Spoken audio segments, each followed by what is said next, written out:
Hello, j'espère que vous allez bien. On se retrouve aujourd'hui pour un nouvel épisode. Toujours aussi contente à chaque fois de vous retrouver. Aujourd'hui, j'ai préparé des petites notes sur des post-it. Non mais toujours plus. Et bien évidemment, des petits post-it en cœur. Il faut toujours être dans la vibes, dans la yes I do vibes, comme on dit. J'ai pris mes petites notes parce qu'aujourd'hui, on va parler des comportements qui n'attirent pas pour trouver l'amour ou en tout cas pour commencer une relation. Ça peut être dans la période avant même de rencontrer quelqu'un. C'est vraiment des comportements qu'on va avoir et qui vont repousser en tout cas les autres ou l'amour.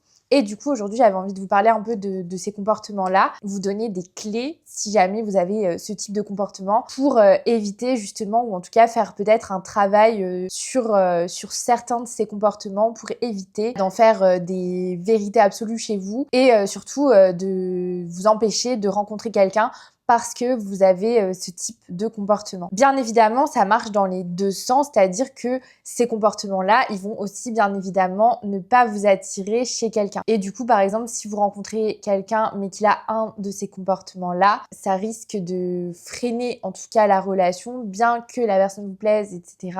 Si cette personne a ce type de comportement, généralement, c'est que c'est pas très positif ou en tout cas qu'il y a quelque chose à travailler. Donc, le premier comportement, et bien évidemment que ça paraît évident, c'est le manque de respect. Alors pour moi, je pense qu'il n'y a pas pire comme comportement, c'est le manque de respect, c'est-à-dire que ça va être des personnes qui vont insulter les gens, mais c'est pas forcément envers vous. C'est là où je veux préciser, c'est que ça va être parfois des comportements envers des personnes juste du quotidien ou que vous allez rencontrer. Par exemple, ça va être, je sais pas, vous êtes au restaurant et la personne, elle va trop mal parler au serveur. Ça peut être un exemple. Ou alors, ça va être quand vous êtes, je sais pas, au supermarché et la personne va hyper mal parler aux hôtesses de caisse ou aux hôtes de caisse. Enfin voilà. Je parle vraiment d'une expérience qui m'est déjà arrivée.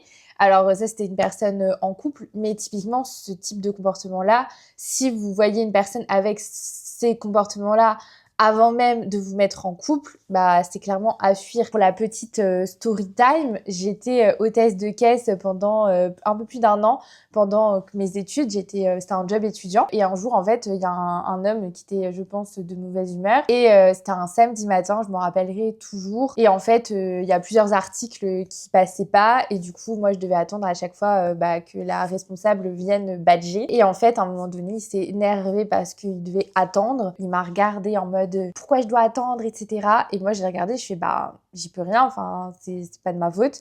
Et il était en mode oui, avec votre petit air insolent, etc. Il a commencé à me trop mal parler. Et vraiment, genre, je me suis dit, mais il va me frapper. Et il s'est tellement énervé qu'il a laissé sa femme en plan et il s'est barré.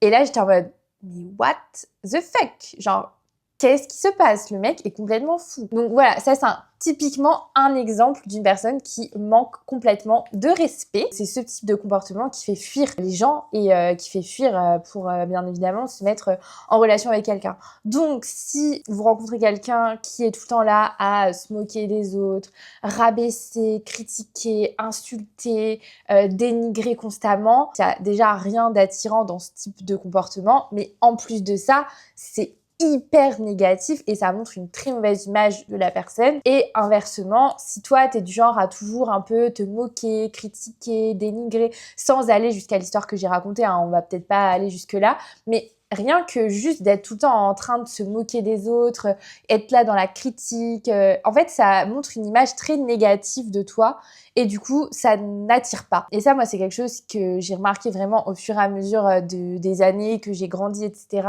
Où nous, déjà en France, on a beaucoup tendance à critiquer et c'est vrai qu'en ayant vécu pas mal à l'étranger, je me suis vraiment encore plus rendu compte de ça. Et aujourd'hui, c'est quelque chose qui m'insupporte mais d'une force. Alors bien évidemment, ça m'arrive de critiquer parce que je suis humaine et voilà, ça fait partie aussi peut-être un petit peu de ma culture vu que je suis française, mais au-delà de ça, enfin vraiment être tout le temps en train de critiquer constamment, tout le temps il y a un problème, dénigrer les autres, toujours, enfin des fois je vois des trucs sur les réseaux sociaux, je me dis mais mais comment on peut être aussi méchant? Enfin, je sais pas, même entre femmes, normalement, on est censé soutenir, et cetera. Et des fois, je vois des trucs, mais vraiment, ça me choque. Enfin, ça me rappelle une de mes copines qui est assez présente sur les réseaux sociaux. Elle s'est pris un taquet sur un élément de son physique. Mais le 3/4 des commentaires, c'était des femmes. Et vraiment, mais j'ai pas compris. Je me suis dit, mais comment on peut être aussi méchant, en fait? Et du coup, voilà, c'est ce type de comportement-là qui, pour moi, est à fuir et qui, clairement, n'attire pas du tout l'amour et n'attire pas du tout les gens. Parce que, en fait, pour moi, déjà, le respect, c'est dans une relation la base. Et si déjà toi-même ou les personnes que tu rencontres n'ont pas de respect pour les autres, comment veux-tu que dans une relation, il ait du respect pour toi ou toi avoir du respect pour lui ou elle? Pour moi, c'est vraiment l'élément number one, numéro un, qui n'attire pas, c'est le manque de respect. Ensuite, la deuxième chose, ça va être l'égoïsme. Alors, il faut être un petit peu égoïste dans la vie et moi, je suis la première à le dire parce que des fois, on a besoin de se faire passer en priorité, des fois, on a besoin de se faire passer avant les autres, etc.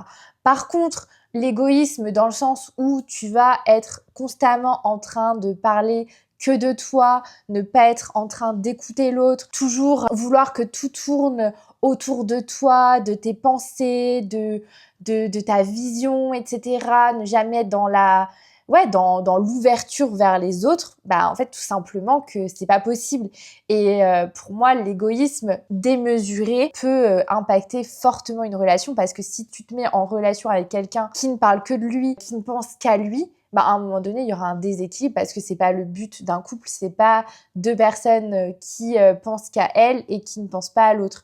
Bien évidemment que tu dois penser à toi parce que la première personne à qui tu dois donner de l'amour, c'est toi-même. Mais si tu es dans une démarche d'être en relation, bien évidemment que tu vas devoir donner un peu de ta personne et de ta considération à la personne avec qui tu vas partager ta vie. Et donc pour moi, oui, tu dois être égoïste d'une certaine manière, mais non, tu ne dois pas être égoïste dans tout. Le monde ne se concentre pas que sur toi. Si tu es constamment en train d'être le centre du monde, mais que tu ne t'intéresses pas aux autres autour de toi, à un moment donné, il y aura un décalage et un problème. Et en fait, ce type de comportement, ça n'attire pas. C'est un peu genre les personnes qui sont ultra populaires, qui s'intéressent qu'à elles et à leur petit nombril.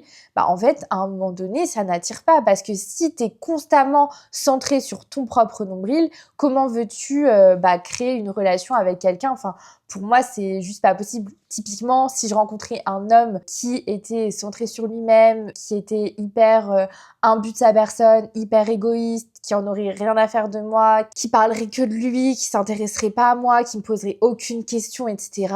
Bah, franchement, il y aurait même pas l'idée dans ma tête de construire une relation avec cette personne parce que je me dirais, bah, en fait, le mec, il est en couple avec lui-même, il a juste besoin de compagnie de temps à autre, mais c'est tout, quoi. Donc voilà, ça typiquement, c'est un comportement qui n'attire vraiment pas. Donc à doser, c'est-à-dire que oui, il faut être un peu égoïste parfois parce que des fois, on va avoir tendance justement à l'inverse, à faire passer le bonheur des autres avant le sien. Et pour moi, c'est juste un équilibre à trouver entre trouver son bonheur, trouver son équilibre et bien évidemment apporter de la bienveillance, de l'intérêt auprès des autres, tout simplement. Le troisième comportement qui pour moi est extrêmement red flag et qui n'attire pas du tout, et parfois malheureusement on ne le voit pas dès le départ et ça peut venir après, mais ça va être tout ce qui est autour du manque de confiance en soi et de la jalousie excessive. C'est-à-dire que tu vas être tout le temps là à douter de la personne, à vouloir espionner ses moindres faits et gestes, regarder dans son téléphone, toujours trouver des choses qui ne vont pas, essayer toujours de dénicher quelque chose qu'il aurait pu faire, voire l'espionner. Alors il y a des gens qui le font, hein, clairement. Moi j'avais un ex clairement qui m'avait avoué que il m'avait espionné, hein, clairement. Alors est-ce que c'était vrai? Est-ce que c'était des techniques de manipulation? I don't know.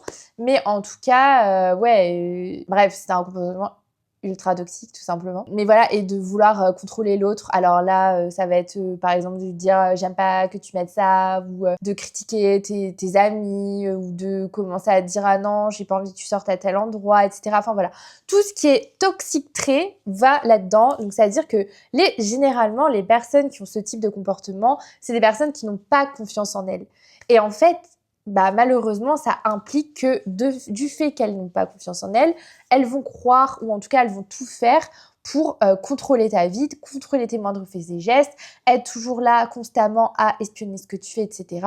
Et franchement, en fait, c'est juste pas... C'est invivable, que ce soit pour la personne qui est comme ça et pour la personne qui vit ça au quotidien. C'est impossible, en fait, et ça n'attire pas du tout. Enfin, pour moi, typiquement, quelqu'un qui va me faire des crises de jalousie constamment, enfin, clairement, je l'ai vécu, hein, qu'on me faisait des crises de jalousie pour des trucs, mais complètement hallucinant. En fait, au bout d'un moment, tu pètes un plomb. Alors, bien évidemment, je dis pas qu'on peut pas faire de crise de jalousie.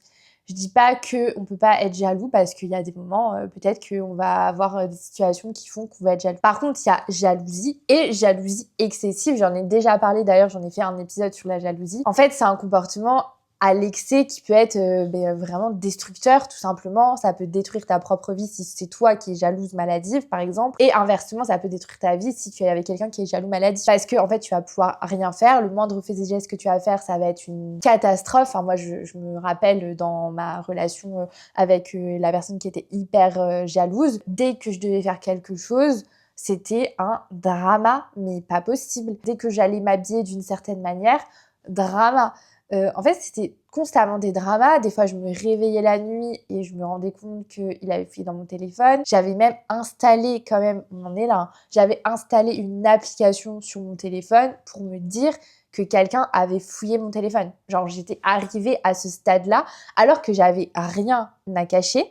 Mais juste parce que je ne voulais pas qu'on aille lire mes conversations, que ce soit avec ma famille, avec mes amis, parce qu'on a bien sûr le droit d'avoir son jardin secret, et ça, je le défendrai toujours, que j'avais installé cette application, enfin ce truc-là qui m'envoyait des notifs dès que la personne allait regarder dans mon téléphone. Et c'était arrivé, j'avais changé je sais pas combien de fois de code de téléphone, enfin vraiment, ça devenait grave.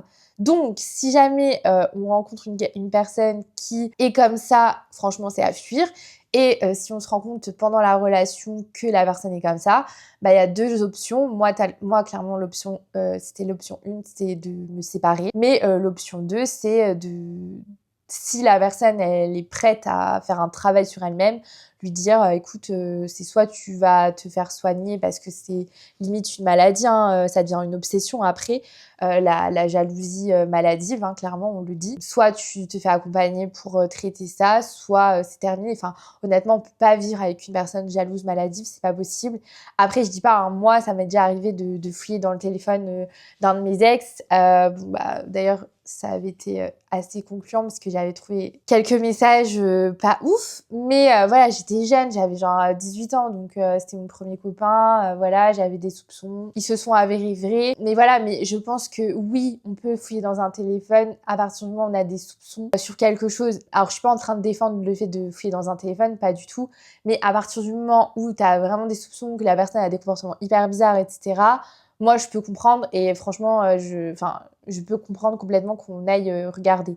Après, si c'est vraiment constant, que tu te réveilles la nuit, que tu vois ton mec qui est sur ton tel et tout, là, à un moment donné, ou ta meuf, hein, d'ailleurs, enfin, c'est pas possible, en fait. Clairement, c'est pas possible. Et moi, je suis contre ce type de comportement. Et d'ailleurs, après avoir fouillé dans le téléphone de mon ex à l'époque, donc quand j'avais 18 ans, je ne l'ai plus jamais refait parce que, je sais pas si c'était déjà très mauvaise expérience, hein, clairement, mais en plus de ça, je me suis dit, en fait, si t'as des soupçons, soit tu en parles, soit si vraiment tu te rends compte que t'es dans une relation où tu peux pas faire confiance, c'est terminé. En fait, j'ai plus envie de prendre la tête avec soupçon, pas soupçon, doute, pas doute, vivre dans le nanani, pas du tout.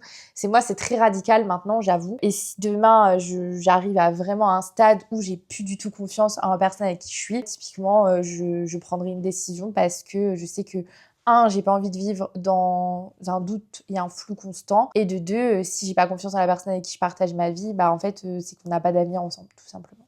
Ensuite, le quatrième comportement qui fait fuir pour attirer l'amour, ça va être d'être tout le temps dans le négatif. Et alors ça, mais alors ça, je déteste, mais d'une force. Je crois qu'il n'y a pas pire, enfin franchement si, avec le manque de respect, etc. Mais vraiment, les gens toujours négatifs, qui sont là à se plaindre H24, qui sont toujours dans la victimisation, qui ont toujours un problème.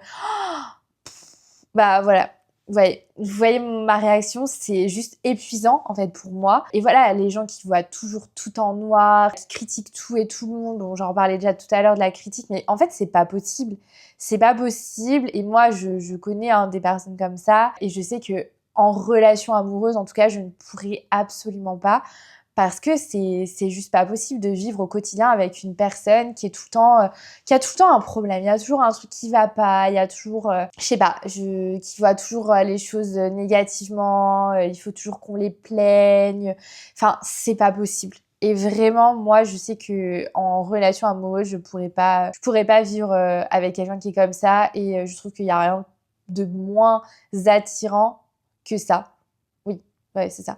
Il y a rien de moins attirant que ça. Enfin, franchement, qui a envie d'être avec une personne qui est tout le temps en train de se plaindre, tout le temps négatif? Enfin, clairement, pas moi. Justement, à l'inverse, bien évidemment, on peut vivre des situations compliquées. Et moi, la première, en 2025, je vous ai dit, c'était une année très, très, très dure. Et franchement, il y a des moments, oui, j'étais dans le négatif, mais j'ai toujours cherché des solutions pour justement sortir de cette phase-là. Et quand j'étais vraiment dans le négatif, bah, j'essayais de m'isoler un peu pour ne pas impacter en fait mon entourage. Je dis pas qu'on peut pas être triste, je dis pas qu'on peut pas vivre des moments difficiles, etc.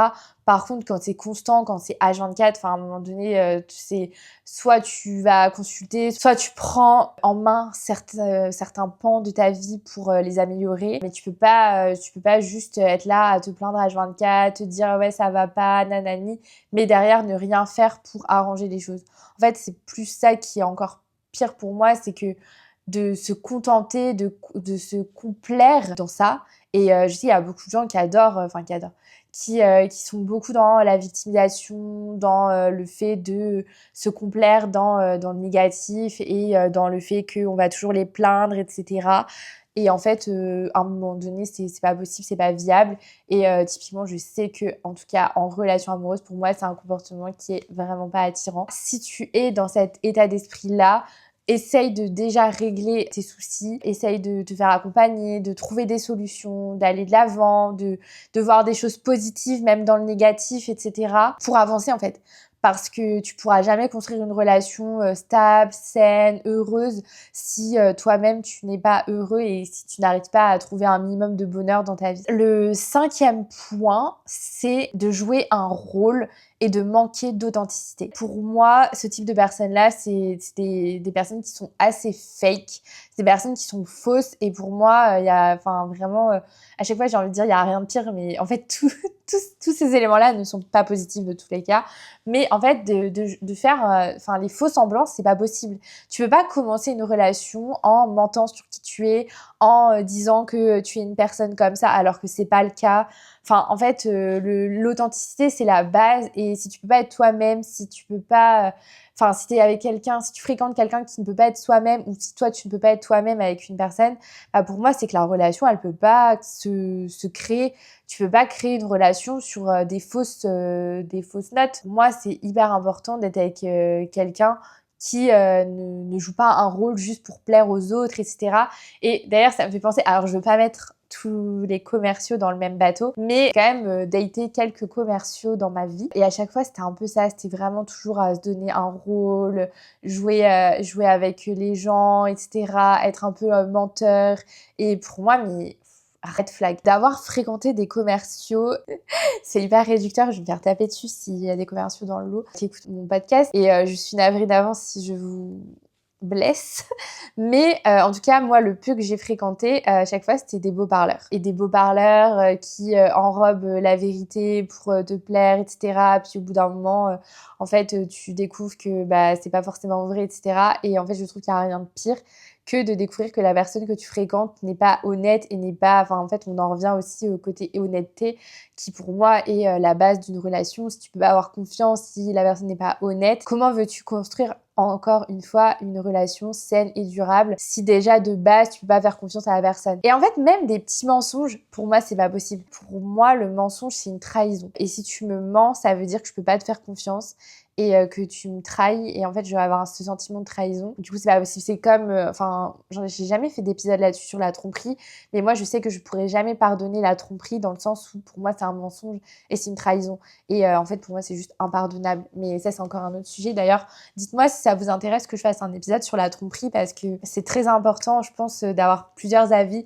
sur le sujet. Et moi j'ai des personnes autour de moi qui ont pardonné, d'autres qui n'ont pas pardonné, etc. Et du coup voilà, n'hésitez pas, la petite parenthèse, n'hésitez pas à me dire si c'est un sujet qui vous intéresse. Pour moi, le manque d'authenticité, vraiment, c'est un red flag et c'est à fuir pour moi. Mais bien évidemment, je pense que voilà, il y a différents types de personnes avec des degrés différents. Mais je pense que si tu sais pas être toi-même, si tu peux pas être 100% honnête dès le départ d'une relation, autant ne pas la commencer, tout simplement. Et enfin, le 6e point et dernier point, ça va être d'être constamment dans le passé. Franchement, pour moi, c'est très difficile, selon moi, de construire une relation saine et durable avec quelqu'un si tu es déjà en train de parler de ton passé dès la rencontre. Enfin, moi, je sais que ça m'est arrivé de dater des personnes qui me parlaient de leurs ex dès le premier date. Et moi, inversement, quand je le faisais, c'est que généralement,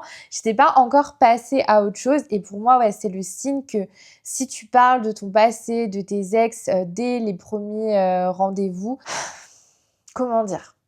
C'est possible que tu sois passé à autre chose et juste que tu parles de ton ex, mais c'est quand même étrange, je trouve, d'aborder le sujet de son ex dès le départ d'une relation. Enfin, en fait, t'as pas envie, quand tu rencontres quelqu'un, de connaître son passé, de savoir ce qu'il a vécu, etc.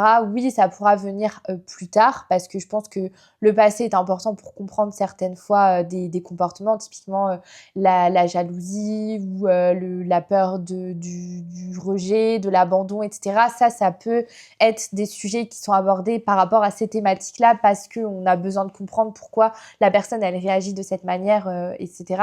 Mais si dès le départ de ta relation, que tu rencontres quelqu'un qui est déjà en train de parler de son passé, bah en fait, c'est pas attirant. C'est clairement pas attirant, parce que tu vas dire ok, donc est-ce qu'il est pas passé à autre chose, est-ce que il pense encore à elle ou lui, est-ce que il va me comparer à la personne d'avant, etc.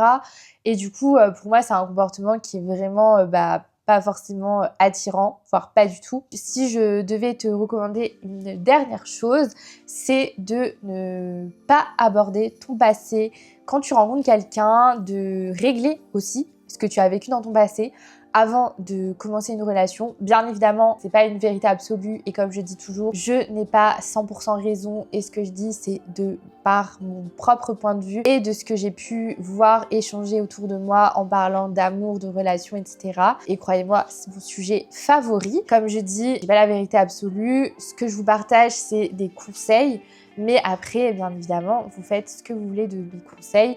Mais en tout cas, de par mon expérience et de par ce que j'ai pu voir autour de moi, je sais que ces conseils-là, ils sont quand même utiles, surtout quand on débute une relation. Et d'ailleurs, c'est en lien avec l'épisode de la semaine dernière, comment bien débuter une relation amoureuse. Et bien là, je vous partage les comportements qui font fuir, ou en tout cas qui n'attirent pas, pour débuter, ou en tout cas pour construire une relation saine et durable. Sur ce, j'espère que cet épisode vous a plu. Je vous fais des gros bisous et je vous dis à très vite dans un nouvel épisode. Des bisous!